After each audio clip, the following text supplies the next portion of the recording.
Hello, everyone. Very warm welcome to the Idea to Impact lecture session under IIC, Institutional Innovation Council. It is a pleasure to have Gayatri Joshi, madam, as one of our esteemed speakers today. And she will throw light as her journey specifically from academics to starting her own label as Gayatri Joshi Couture. And I am extremely happy that to tell you that she is our alumni and making absolutely buzz and waves across the Pune city. So, just to understand from her perspective, what is entrepreneurship? What exactly has she made a difference? What kind of impact she has made from an idea into actually moving into something called as execution towards entrepreneurship? We are extremely happy to have you, madam, today. I think your voice is muted. Yeah. So I, uh, I think I will start the session with the questions basically, just to kind of dwell into her particular process. So, ma'am, what inspired you to start uh, the Gayatri Joshi label just after the college, and what were the first few steps that it took to move from an idea to actual brand? Frankly speaking, about inspiration that goes way beyond the college. So it had started from my childhood, looking at my mom creating such beautiful stuff with her own hands, like whether it's macrame or crochet or stitching clothes for us or mehndi rangoli, any kind of art you ask, and she was so good at it, and I learned everything from her. Brilliant, absolutely. So it's a Yes. legacy that is basically Yes, following, yes. and it's all So about inspiration. before coming to soft, I did my textiles as graduation. So I learned everything about fabric, but I still wanted to study more and learn about design and fashion. But being in a Marwadi family, it was like now graduation is done, so let's get her married. But then I was persistent that I really want to study more. And meanwhile, me and one of my friend, we planned for an exhibition. We sourced fabric from Ahmedabad, Surat, Mumbai. We designed our own collection. And when we were working on that, I saw my friend who had done fashion design from Mumbai. She herself made patterns, and it was very intimidating for me that she could really design and create her own outfits, which I could not. And I really wanted to take that ahead and study ahead. When my exhibition was like a super hit, my dear progressive father, he realized that, okay, I need one more chance. And then we started hunting for colleges, and that's how we found out about soft, and I enrolled. So it was pre-decided that I have to study fashion and I have to work in design. So I that think was you're my from the inspiration from FDCT batch, right, childhood. Gayatri ma'am? Yes. You are from FDCT, fashion design and clothing Yes. technology side, right? Yes. Right. Brilliant. So, in these early days of building your label, what were the biggest challenges? Creative, financial, emotional, and how do you kind of navigate them? How do you move different bypass some ways of out of it? So basically, when I started, I think there were challenges in all areas. Financially, I was a little um, thoughtful that I didn't want to spend mindlessly. I wanted to be sure where I'm spending, where I'm investing. Looking at creativity, I wanted perfection, so that was also one task for me to achieve. And emotionally, I really had to prove myself that I can do this. So these were the challenges that I was facing. No, I think there are a lot of challenges what new entrepreneurs entrants face specifically. Yeah. But having said so, what was the specific moment when you realized that you were not just a designer but an entrepreneur? Because it is always difficult when you have to transition from having skill sets into starting a business. You know what I mean? It's very Yes. crucial that all a lot of because we have a lot of designers along with us. They're Correct. excellent designers. They have brilliant skill sets, but transitioning those skill sets into a business. So what kind of mindset did you have, or from your daily work that you can probably stress on? So, obviously, when I started, I was a one-man army. I was doing everything myself. But slowly, the work increased, and I built my team. And then when actually one day I realized I was looking at numbers, customer reviews, inventory, managing the whole production, and actually working on what should be the next step for the growth. That's when I realized that I'm not just being a designer, but an entrepreneur. And in this process, actually, there was a mindset shift where I was learning to think long term. Ah, okay. Yeah, and I was making decisions based on not only my creativity, but scalability and sustainability. That's brilliant because a lot of people, a lot of designers design certain outfits, certain collections, and kind of lose way specifically into the design aspect of it and go overboard Yeah. on the costing side of it. So Yes. before we go into the costing side, let us talk about the design development that we basically are looking at. And one of the United Nations SDGs is there's a goal which is called as sustainability. So what prompted your shift from everyday luxury, because you can see a lot of luxury brands coming up, but kind of changing that shift from luxury to sustainable design, was it a gradual kind of a evolution, or you feel that it's a complete hard pivot that you basically took towards this particular design scalability? Do you think that this is the sustainability buzzword which everyone talks about it is real? So, frankly, when I started, I did not even think about sustainability. I was just making my own designs, whatever I liked, whatever I felt like, I started making. But just in between, then I started reading about the textile waste and the impact it has on our planet. I somewhere I felt that I should not just create mindlessly. I should think about all this stuff also. And that's when then I started experimenting about natural biodegradable fabrics, azo free dyes, and even in designing I started to think how I can make designs which can be wearable, repeatable, so that people are not wearing it just 2 3 times and then giving it away or throwing it away. I want my clients to wear those designs again and again and again. So it wasn't just like a business decision that I made. I really felt that it was an authentic extension of my value, especially when you hear about my mission of planting more and more trees and giving back to nature. No, absolutely, because there are very rarely you will find nowadays designers who are completely into sustainability, or at least majority of it are into sustainability. And kudos to you, because we at Soft, under our Green Fashion India, we have been really kind of encouraging, kind of pushing sustainability right from 16 years. And I think the mind shift is going to happen very soon of not only the designers but the consumers also, because they are also now becoming mindful. Now, Yes. while I was reading into your short brief, there was this beautiful word which I came across, which was called as fabric frequency. I think I really would, all the people who are kind of over here would love to hear about this fabric frequency. And does this kind of philosophy influence your design process and the Yes. brand identity? So, what do you exactly mean by fabric frequency? So it's a very simple experiment that you guys can also do. Uh, One day, try wearing an organic fabric garment, like whether it's linen, cotton, hemp, whatever. See how you feel. Next day, you try wearing a polyester. Automatically, you'll realize how plasticky, how hot and uncomfortable you feel. Actually, what has happened, over the period of time, we've become so used to wearing these unhealthy fabrics that we don't really entertain that discomfort, or rather, we don't even feel that discomfort. But and a lot of times we focus more on fashion and style than feeling comfortable.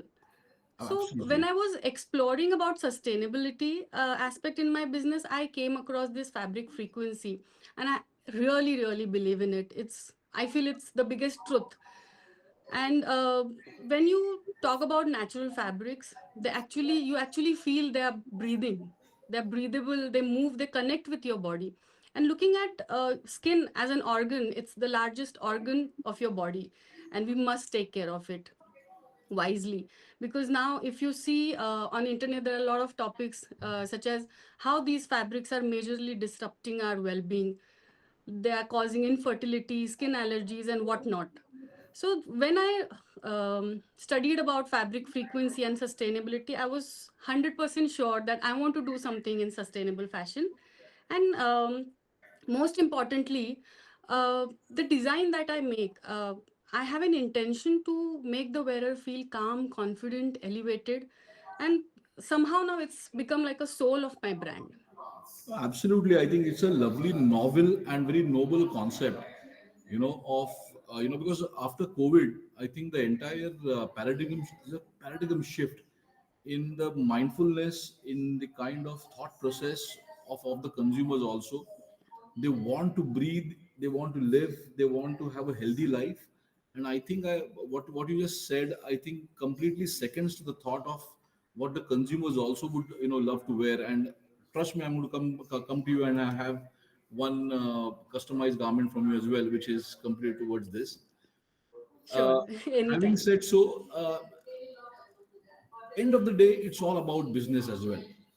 So in your particular brand, how do you kind of balance this creative experimentation, which is of course the need of the hour, along with the commercial realities of running a fashion business? Because end of the day, all the students who are right now listening, they have brilliant concepts, but is there really a very big bridge which every entrepreneur has to build from their creative aspirations, their creativity, towards the commercial aspects of business? Because that's the end of the day, we are here to earn money as well, of course keeping in mind about the novel and noble thoughts. So what is your say on this? So, obviously, as a designer, when I want to design, creativity comes first. But I prefer always looking at the data. Uh, Exploring new idea is a good thing, but I think I always bring back the variability of my designs. I feel the motto of my brand is making designs those are timeless, classics, and repeatable. So whatever idea I think of, I bring back it to variability, and that's like a base idea of my brand. Wow, I think And I that's, feel, yeah, yeah. one more thing is good design should not just excite me.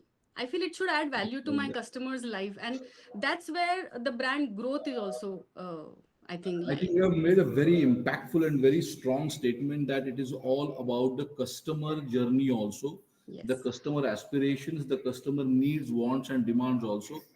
So it is not only about the designer's thoughtful or creativity; it has to also translate into the customer's connect as well. Now yes. let's talk about little bit behind when you started this brand. Why I'm asking these questions, basically because we at Soft have two or three different paradigms where we have alumni kind of starting their own brands. In fact, you will be very surprised to hear nowadays at the second year, first year level designers, students also have their own brands, Oh, and they are nice. also having aspirations to start their brands. Okay. So from their perspective also, from finding your first customer to opening your flagship store in Pune, how this journey, or what basically, what kind of strategies did you apply to reach this particular uh, pivotal point? Because that everyone would love to hear. Right, right.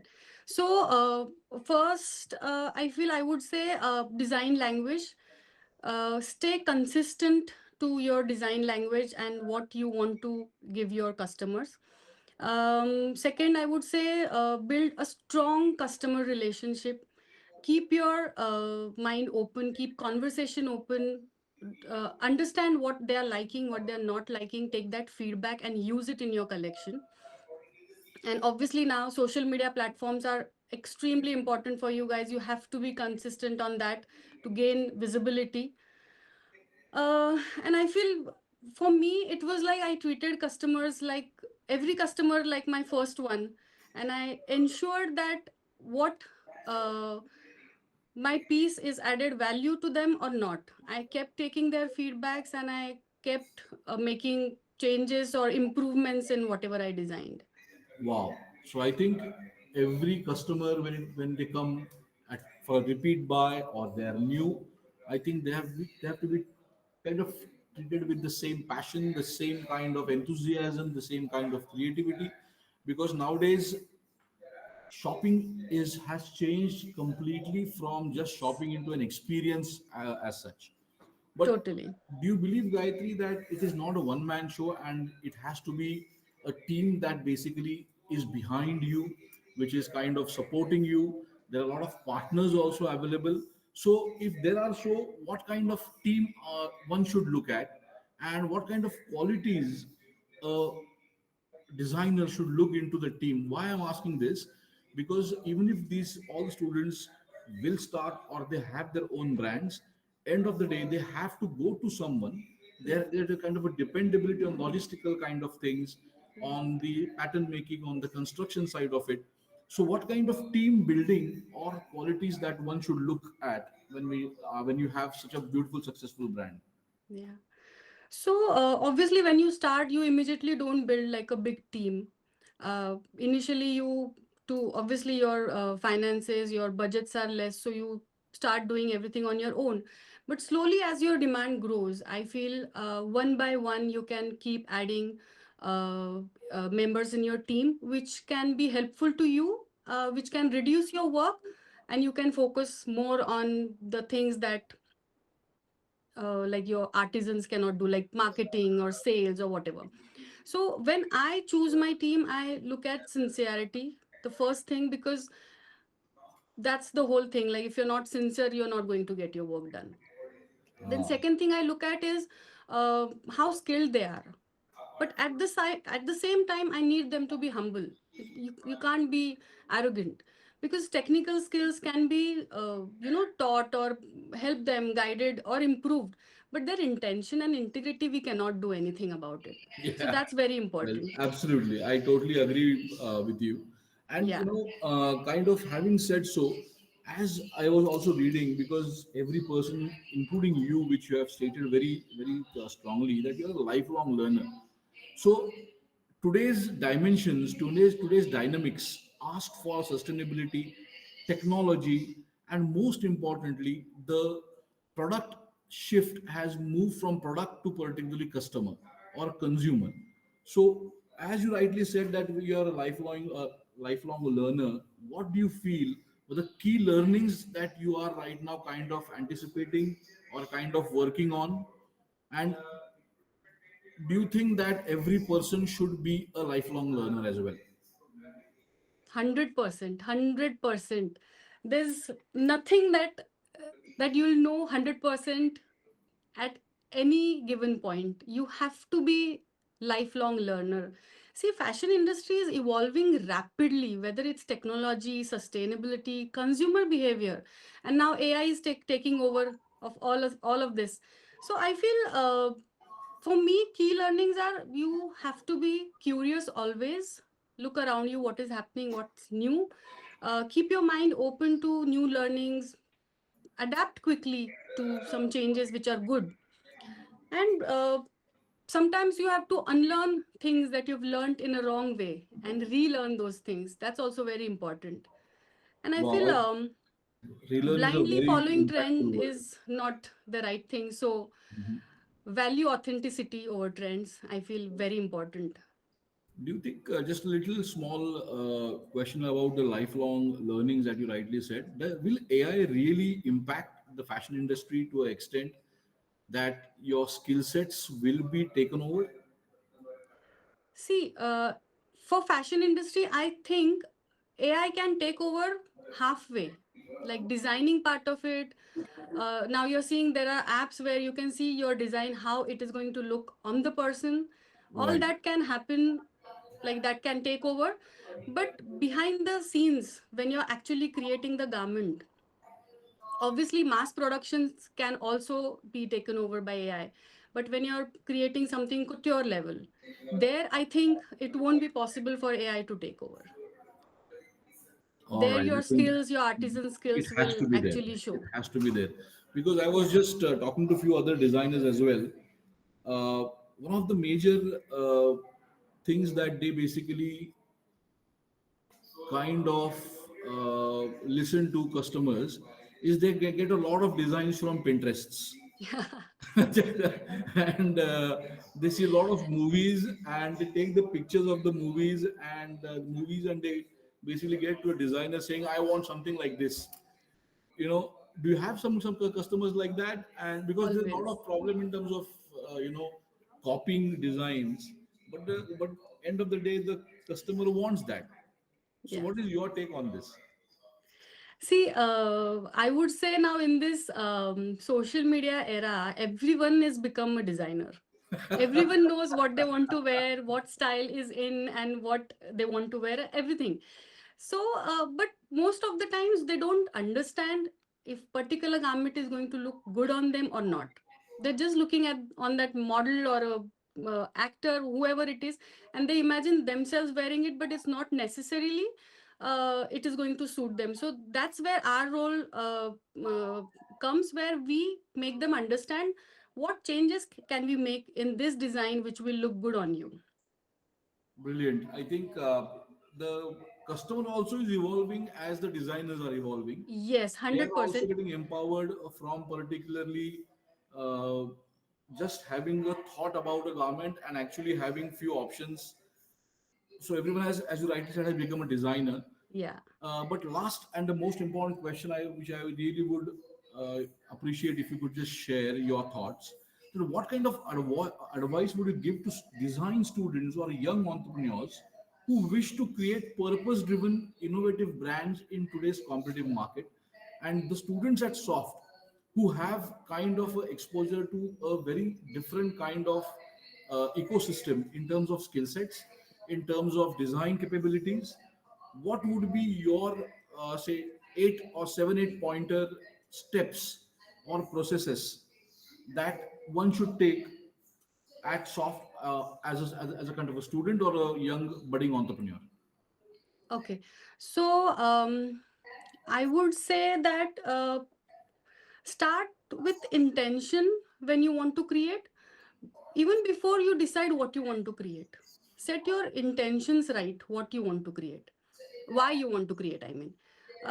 Secondly, I would say you have to be really, really patient, because these things take time. It's nothing is going to happen overnight. One more thing I would like to say is it's a learning process. You will learn every day something new. Like if I start naming, there are so many things. Like you think you are an expert, but when you actually start doing it, there are so many new things comes up, so many new mistakes you make that you can never imagine that you will make. So you have to keep learning from those mistakes.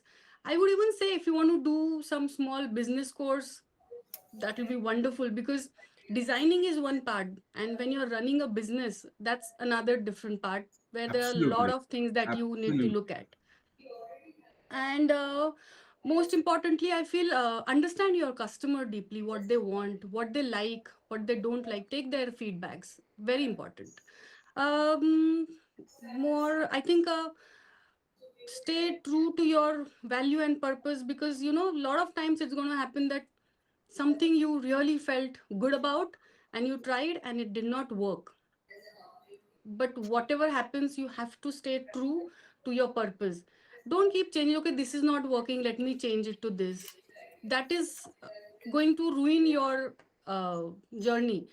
You just have to stick to one thing and just keep doing it consistently. You will get success.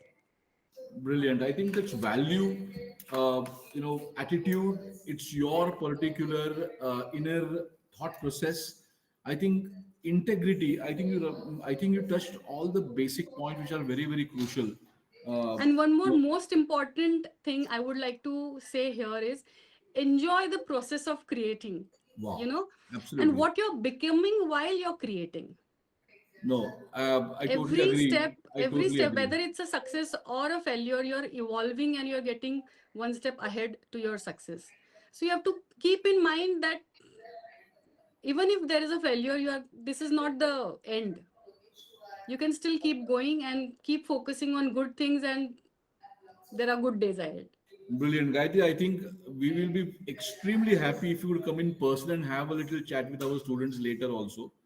We definitely will invite you for an offline session also.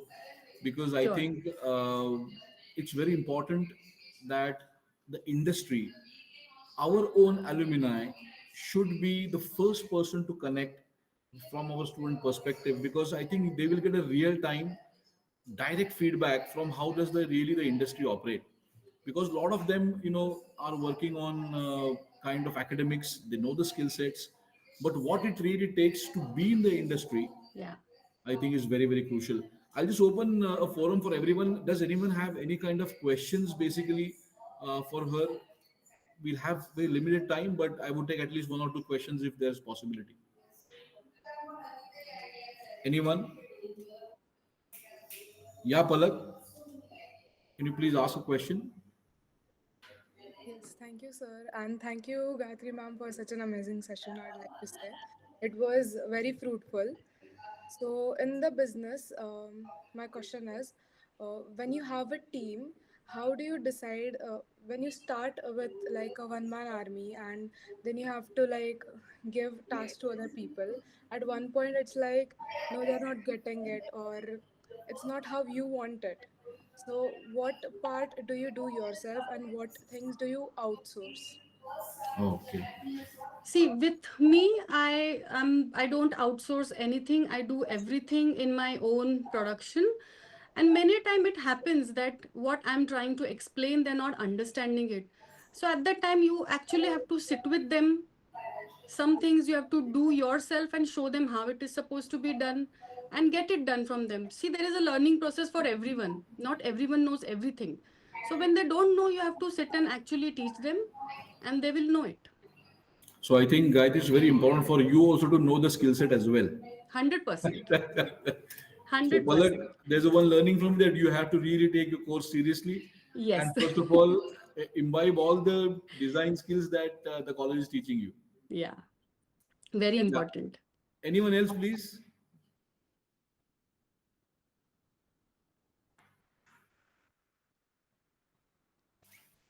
Yeah, I think we'll just take one last question if possible. Else, I will just particularly conclude the session. Hello. Yeah. Hello, Gayatri ma'am. I Hello. actually had a question.